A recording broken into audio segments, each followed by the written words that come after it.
분사구문. 이렇게 분사로 이루어져 있기 때문에 분사구문이라고 합니다. 분사로 이루어져 있기 때문에 분사구문이라고 합니다. 그러면서 이러한 분사구문을 문맥에 맞게 적당한 접속사가 있는 것처럼 해석합니다. 적당한 접속사가 있는 것처럼 해석합니다.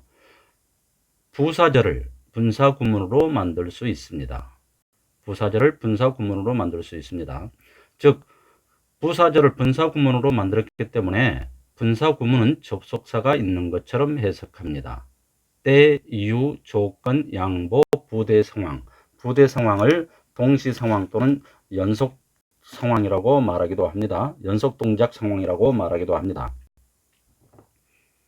분사구문은 접속사가 있는 것처럼 적당히 문맥에 맞춰서 해석합니다. 뭐뭐 할 때, 뭐뭐 하기 때문에, 뭐뭐 한다면, 뭐뭐 해도 불구하고, 뭐뭐 하면서 또는 그리고 뭐뭐 한다, 이렇게 해석하면 되겠습니다.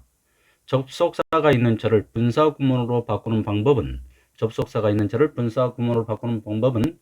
접속사를 빼고 주어가 같으면 빼고 다르면 써주고 동사를 분사로 동사를 과거분사, 현재분사 또는 과거분사로 써줍니다. 능동관계일 때는 현재분사, 수동관계일 때는 과거분사를 써주면 되겠습니다. 나는 돈을 가지고 있지 않기 때문에 그것을 살 수 없다. 접속사를 빼고 분사구문을 만들기 위해서 접속사를 빼고 주어가 같으니까 빼고 동사를 ing 현재분사로 만들어주면 되겠습니다. 동사를 ing로 현재분사로 만들면 분사구문이 되겠습니다. 그래서 이 부분만 보고도 나는 돈이 없다는데 내가 그것을 살 수 없다기 때문에 나는 돈을 가지고 있지 않기 때문에 이렇게 문맥에 맞춰서 해석해 주면 됩니다. 내가 길거리에 걷는 동안에 나는 그를 만났다. 접속사를 빼고 주어가 같기 때문에 빼고 동사를 ing로 그래서 being walking 이렇게 되겠습니다. 그런데 being walking이 맞는데 walking도 분사, being도 분사이기 때문에 being을 쓰지 않아도 알 수 있기 때문에 현재 분사 walking만 써줘도 되겠습니다. 이제 반대로 분사구문입니다. 분사구문 그는 학교에 결석했다. 이 부분은 아프다인데 문맥에 맞춰서 아프기 때문에 또는 아팠기 때문에가 맞기 때문에 아팠기 때문에로 문맥에 맞춰서 자연스럽게 해석합니다. 그런데 분사구문을 접속사가 이끄는 절로 바꾸려면 먼저 접속사 뭐뭐 때문에로 했기 때문에 접속사를 써줘야 되겠죠. 그런데 접속사를 써주고 접속사 뒤에는 반드시 주어 동사가 와야 되기 때문에 주어 동사로 구성해 줘야 됩니다. 접속사를 써주고 그 다음에 주어가 같다는 뜻이죠. he하고 같다는 뜻이죠. 주어가 없기 때문에 그래서 he를 썼습니다. 그리고 동사로 아팠다 이렇게 써주면 되겠습니다. 오른쪽으로 돌아요. 그런데 너는 그 건물을 발견할 것이다. 연결하면 거기에서 오른쪽으로 돈다면 뭐뭐 한다면 했기 때문에 접속사 if를 써주고 주어는 뭘로 써줄까요? 주어는 여기하고 같다는 뜻이기 때문에 you를 써주고 동사를 써줬습니다. 근데 동사를 쓸 때 시제를 어떻게 할까요? 미래 상황이기 때문에 will turn 해야 될 것 같죠? 여기하고 마찬가지로. 그런데 시간이나 조건의 부사절에서는 미래 상황이라도 현재 시제를 써줘야 됩니다. 시간이나 조건의 부사절에서는 현재가 미래를 대신합니다. 그러니까 현재 시제를 써줘야 됩니다. 시간이나 조건의 부사절에서는 미래 상황이라도 현재 시제를 써줘야 됩니다. 그의 옆집에 살아. 나는 그를 알지 못한다. 그러면 다시 해석하면 내가 그의 옆집에 삶에도 불구하고 내가 그 옆집에 살지만 이렇게 해석되기 때문에 though라는 접속사를 써줬습니다. 그리고 주어는 같은 거니까 I를 써줬고요. 그 다음에 동사를 써줘야 되겠죠. 분사를 동사로 써줘야 되겠죠. 근데 동사를 쓰는데 시제를 뭘 쓸 것인가 결정해야 됩니다. 나는 그를 모른다와 같은 상황이기 때문에 나는 그를 모른다와 같은 시제 상황이기 때문에 현재 시제를 써주었습니다.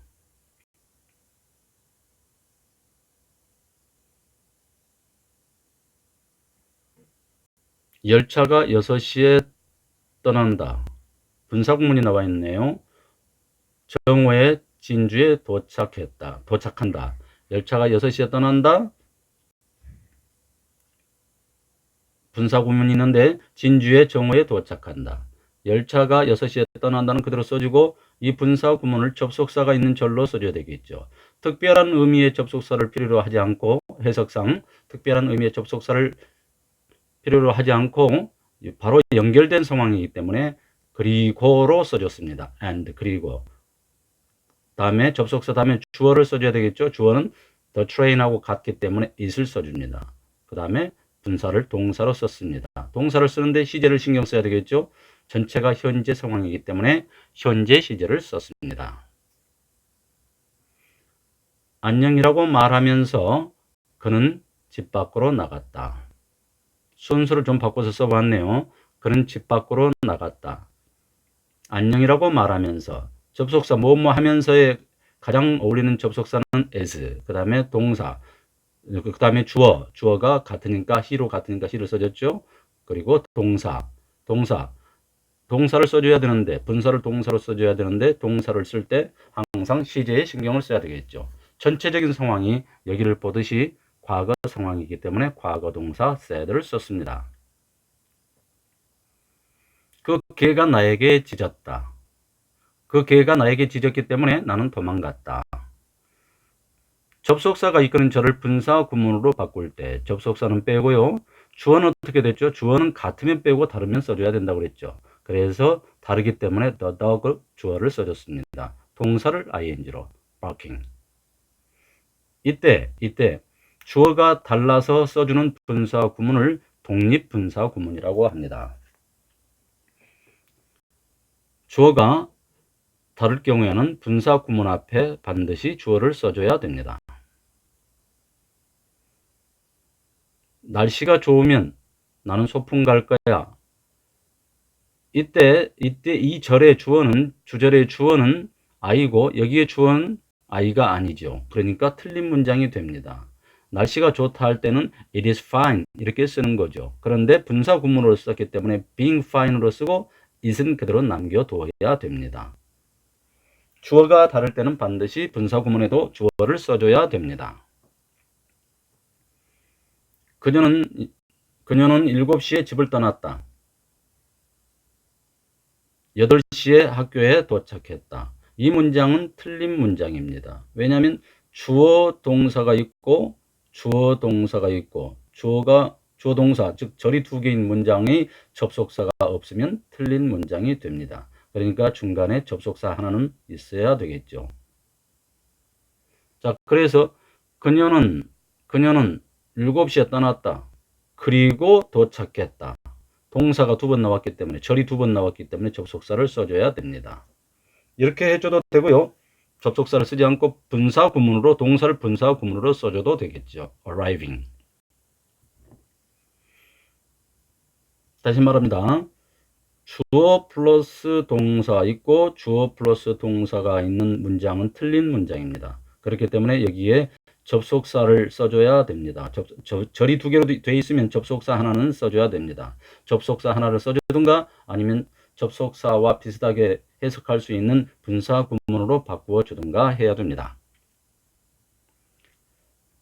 분사 구문에서 접속사를 뺀다고 했는데 접속사를 반드시 빼야만 되는 것은 아닙니다. 중국과 비교했을 때 한국은 매우 작다. 이것만으로도 분사 구문이 충분히 완성이 됐습니다. 그러나 접속사를 써주고 싶으면 작자가 접속사를 써주고 싶으면 써줄 수 있습니다. 의미 전달 내용을 확실하게 하기 위해서 접속사를 분사 구문 앞에 써주기도 합니다. if나 when 이런 접속사가 있고 분사가 있는 문장은 많이 있습니다.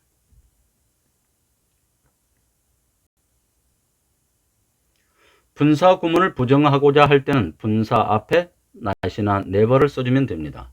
분사 구문을 부정하고자 할 때는 분사 앞에 not이나 never를 써주면 됩니다. 답을 몰랐기 때문에 답장을 받지 않았기 때문에 나는 그에게 다시 썼다. 분사 구문을 부정하고자 할 때는 분사 앞에 not이나 never를 써줍니다. 수동 분사 구문에서 being 또는 having been을 생략할 수 있습니다. 이 문장을 볼까요? 그것이 영어로 쓰여졌기 때문에 그 책은 읽기에 쉽다. 접속사를 빼고 주어가 같으니까 빼고 동사를 ing로 이렇게 쓰면 분사 구문이 됩니다. 그래서 being written 되겠죠. 그런데 written도 분사, being도 분사이기 때문에 written을 생략해도 됩니다. 그러면 written만 남아있겠죠. 그러면 수동 분사 구문이 되겠습니다. being을 쓰지 않고 written만 써도 책이 쓰여지다 관계, 능동 관계가 아니라 수동 관계라는 걸 알기 때문에 written, 과거 분사만 써줘도 됩니다. 그러니까 현재 분사가 있는 분사 구문이 있을 수 있고 과거 분사가 있는 분사 구문이 있을 수 있습니다. 물론 과거 분사만 놔둘 때는 수동 관계일 때 과거 분사를 놔두겠죠. ing형을 놔두지 않고 과거 분사만 놔둔 것은 수동 관계일 때입니다. 주어가 책입니다. 얘기하고 같기 때문에 주어가 책입니다. 책이 쓰여지는 거기 때문에 written으로 놔두었습니다. 완료 분사 구문. having pp가 완료 분사 구문입니다. 동명사도 완료 동명사가 있는데 완료 동명사도 having pp이고 완료 분사 구문도 having pp입니다. 그러면 완료 분사 구문은 어떨 때 쓸까요? 주절의 동사보다 한 시제 앞설 때, 과거 쪽으로 한 시제 앞설 때 그 표시를 해주기 위해서 완료 분사 구문 having pp를 씁니다. 그가 점심을 먹은 후에 그는 스케이트 타러 나갔다. 나갔다는 과거, 점심을 끝낸 것은 대과거, 대과거 상황이기 때문에 과거 완료를 썼죠.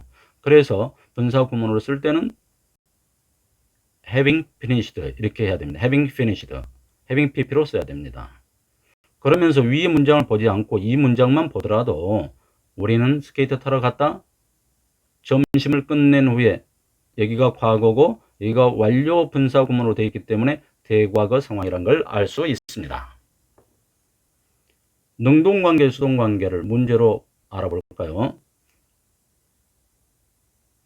창밖으로부터 봤을 때 그 강은 매우 아름답다.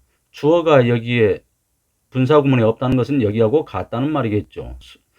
주절의 주어하고 같다는 말이겠죠. 강이 창밖으로 보는 게 아니라 보여집니다. 수동관계입니다. 그래서 seeing으로 쓰면 안 되고 과거분사 seen 이렇게 써야 됩니다. 물론 being seen 이렇게 써도 되겠죠. 그런데 being은 생략해도 되니까 seen만 써놓으면 되는 겁니다. 서둘러서 쓰여졌기 때문에 그 책은 많은 결점을 가지고 있다. 주어가 없다는 것은 여기하고 주어가 같다는 것이요. 책이 서둘러서 쓰는 게 아니라 쓰여집니다. 그래서 writing이 아니라 written으로 써야 되겠죠. 과거분사로 써야 되겠죠. 부주의하게 운전했기 때문에 경찰은 데이비드를 체포했다. 여기에 주어는 경찰입니다. 같은 주어니까요. 경찰이 부주의하게 운전했기 때문에 데이비드를 체포했다. 말이 전혀 안 된 문장이죠. 경찰이 부주의하게 운전했기 때문에 데이비드를 체포한 것은 말이 전혀 안 됩니다. 부주의하게 운전했기 때문에 데이비드는 체포되었다. 경찰에 의해서. 데이비드는 부주의하게 운전했다. 주어가 같으니까 데이비드가 주어죠. 그래서 driving carelessly 이건 맞는 문장이 되겠습니다. 남자와 비교했을 때 여자들은 덜에 산다. 여자가 주어죠. 주어가 없으니까 여자가 주어죠. 여기에 여자가 주어죠. 여자들이 남자와 비교되었을 때겠죠. 비교되었을 때겠죠. 그러니까 compared 해야 됩니다.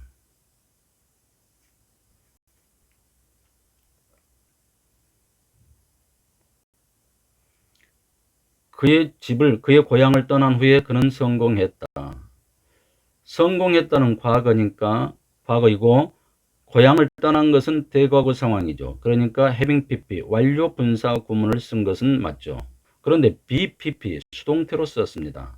그가 여기도 주어가 그에 해당되겠죠. 그가 집을 떠났다는 능동관계입니다. 능동관계이기 때문에 be pp 수동을 쓰면 안 됩니다.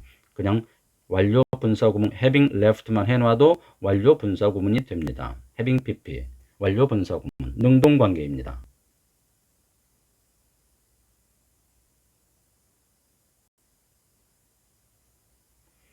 부대 상황의 with 목적어 분사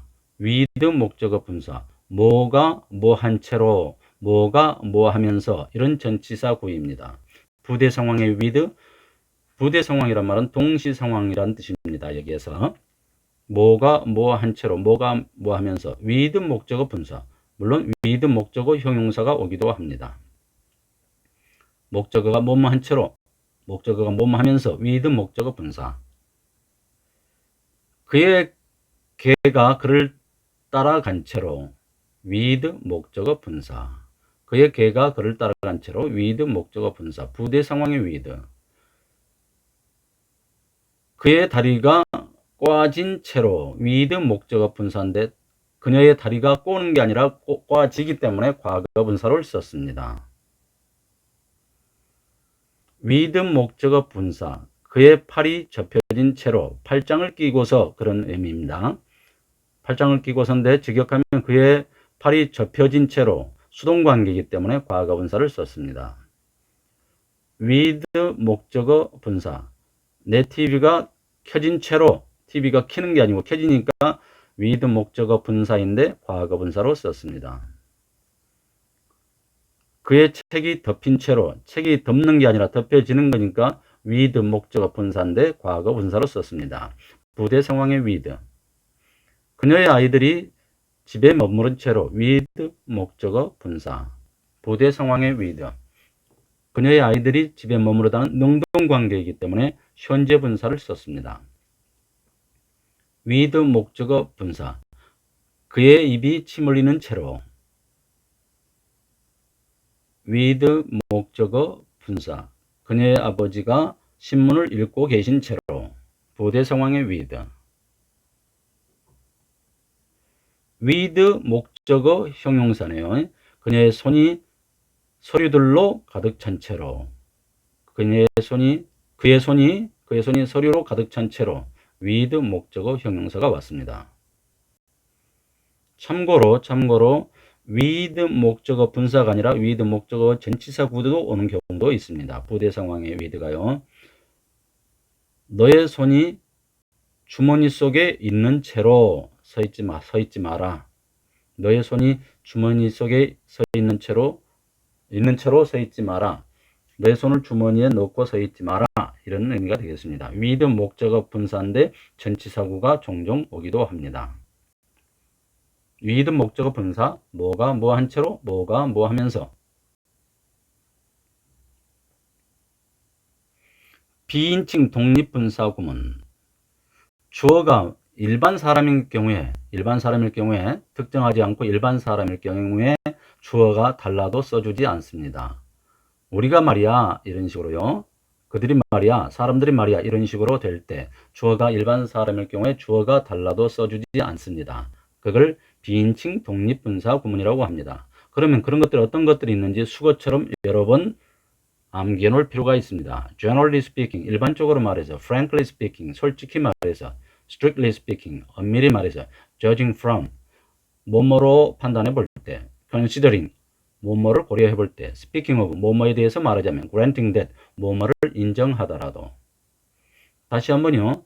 주어가 다르기는 하지만 주어가 막연한 일반 사람일 경우에는 주어를 써주지 않습니다. 그런데 이 이론만 가지고 있으면 문제 풀기가 힘들므로 그렇게 쓰이는 것들을 암기해 놓을 필요가 있습니다.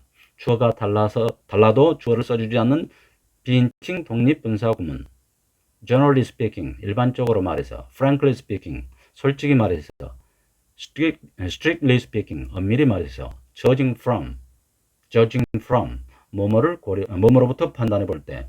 Considering, 뭐뭐를 고려해 볼 때. Speaking of, 뭐뭐에 대해서 말하자면. Granting that, 뭐뭐를 인정하더라도. 다음 시간에는 가정법에 대해서 알아보겠습니다.